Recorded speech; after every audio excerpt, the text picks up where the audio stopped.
We are who we say we are.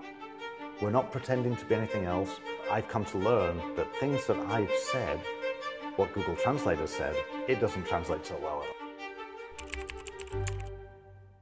As an international school offering the full IB program here in Malaysia, what was the original intention of starting the IEAP?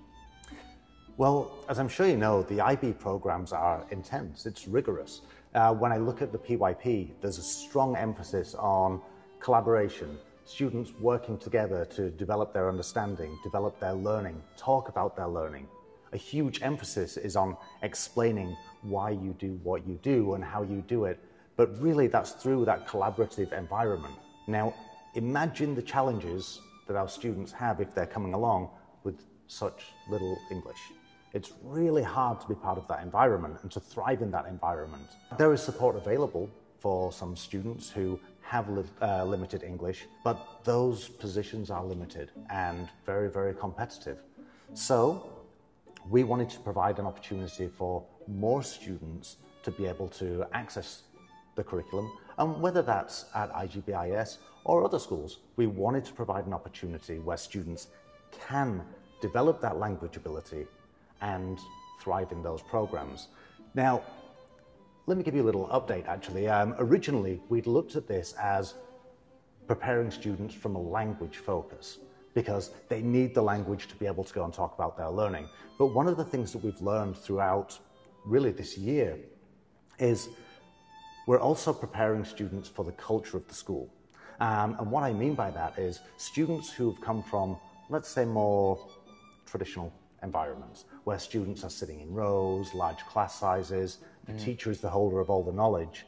It's a really hard adaptation to jump into a school where suddenly the teacher kind of takes a backseat, where the students take so much control of the learning. And when students are given that much freedom, that's a really hard jump. And what we've learned over this year is that our program provides somewhat of a bridge for that. Okay, so now that we have a course that prepares students for the rigorous international curriculum, how do we assess the students' progress in IEAP? Well, assessment in the IEAP might be different to a lot of people are used to. We don't follow the traditional mode of test upon test or exams. What we're looking at is how students use their language every day. Now, one of the great things about having such small class sizes, I mean, as I think you know, our maximum is 15 in the IEAP. When you have small class sizes like this, every teacher knows every student. Now, I feel very comfortable. If I go into any classroom here, I can say, please tell me about this student. And they're going to say, well, they speak English in the classroom. They practice English in different ways. They'll answer questions like, does the student use one-word answers? Do they use full sentences? What about on the playground? Do they speak English on the playground? When we work with other students, let's say from other language backgrounds, do they choose to seek opportunities to use their English in different environments? Or do they feel more comfortable only going to the students who use the same language? What about when they go to art? Do they use the same language there? Do they practice using the same language, or do they go more quiet? So we're looking and really watching our students in different environments.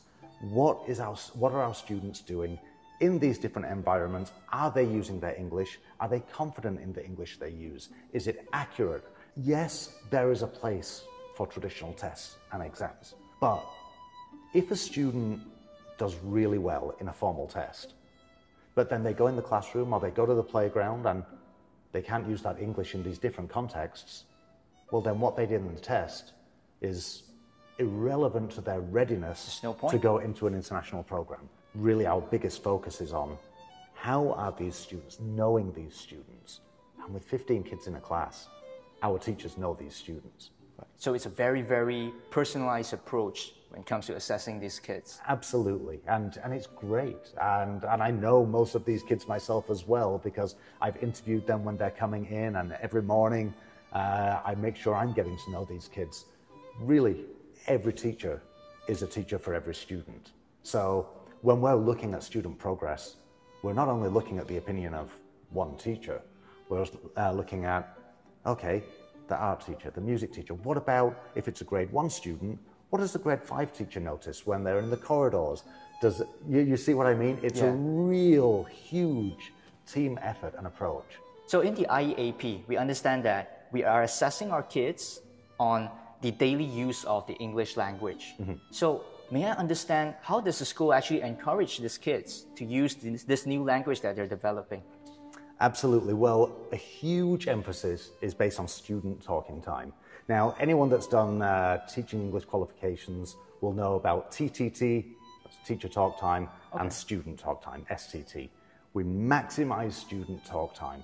Now, that means taking away the anxiety of making mistakes. One of the biggest challenges that a lot of our students, especially our newer students from more traditional environments, have is the fear of making mistakes.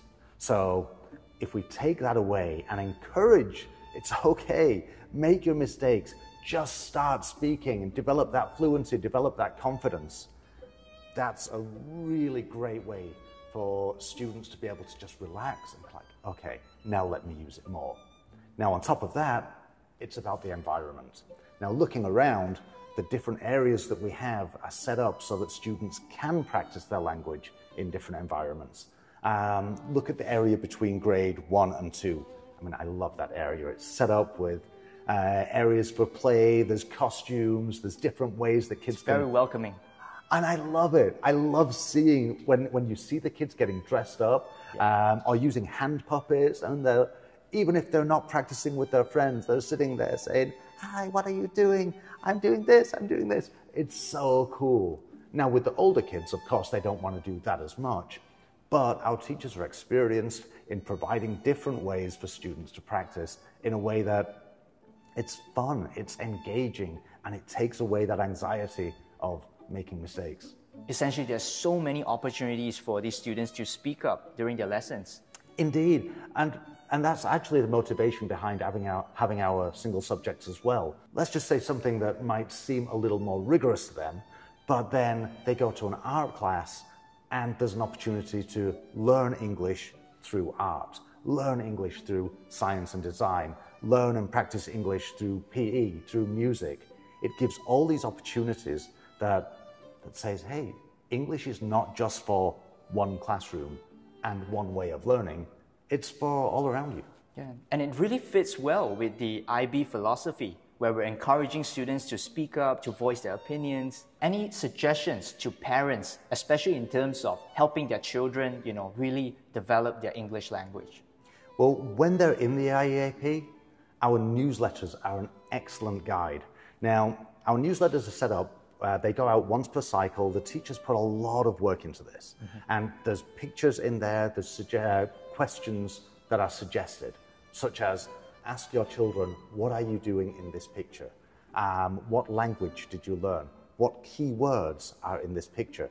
Now, the newsletter can be a couple of pages long, sometimes it's longer. Sometimes if there's been a particularly exciting week, there'll be loads of pictures in there. But remember our goal about wanting students to talk about their own learning? We want them to be doing that at home as well. That shouldn't be something that's in the classroom, only in the classroom. We want that to be everywhere. So when parents look at the newsletter and they can say, hey, come on over, tell me what's happening in this picture. And let the kids talk about their learning. They've got that learning, they've got the vocabulary, they've got the language because they're doing it in the picture. Now we also have Toddle, which consider it almost like a bit of a class social media page in the sense that a few times a week our teachers will be posting, whether it's pictures or videos of things that are happening in class. So it's great for parents to be able, again, to say, hey, I saw this video in class today. What were you doing? Give that opportunity for kids to talk about their learning. Now, there's one more thing which in Malaysia we're really fortunate with. In Malaysia, you can use English almost anywhere. So I would absolutely encourage parents, when you're going out with your kids, don't do everything for your kids. Let the kids take ownership over that as well. If you're in a restaurant, ask them to speak to the restaurant workers. If you're in a Grab or a taxi and you're going somewhere and the driver has some questions, well, maybe let the child answer the questions because probably they can. It's about again, developing that thinking of, is English for the classroom or is it for life? And we're trying to show kids it's for life. And that's how parents can support us, and we can work together to make that environment for the kids. Right, so it's about the daily use of the English, not just necessarily in the classrooms, also in their homes, also in their surroundings, everywhere. Mr. Nigel, who are the people who the IEAP is most appealing for? The IEAP is appealing for people who are looking for something new, something that's innovative, something that moves away from the traditional form of education where kids are sitting in rows and doing test after test, or this high-pressure environment where mistakes are not allowed. We're the opposite of all that. And so if people are looking for something new and innovative and a way which promotes student agency and encourages students to take ownership over their own learning, that's us. We tried to put these messages across, you know, and I think the biggest challenges we've had have been where people have been almost still in that mentality of, okay, I came looking for something different, but now I want more tests. And that's not who we are, it's not what we are, so we have to remain true to that. Yep. And look forward to welcoming the people that are looking for that. And we really respect that. In the end, it all comes down to suitability for us. We really need to show the families, the parents, what IEAP is really about, manage expectations, you know, and of course, addressing those common misconceptions. And it doesn't help that, you know, there's a language barrier in between. So interviews like in-depth interviews like this, I think it can really help. It's funny you say that because Google Translate, in some ways, people think it's your best friend. But I've come to learn that things that I've said, what Google Translate has said, it doesn't translate so well at all. Sometimes it sounds harsh, sometimes it sounds too light. And when you're sitting with a person and looking them in the eye, you know so much more. You can get so much more from that. And so, actually, with our parents, often that are coming over and there is a language barrier, I prefer to spend 20, 30 minutes, whatever time people need. Let's have a conversation so that if there's something that seems a little bit odd, we can kind of clarify it. I guess my biggest thing that I would like from this video and from anything that we send out, we are who we say we are.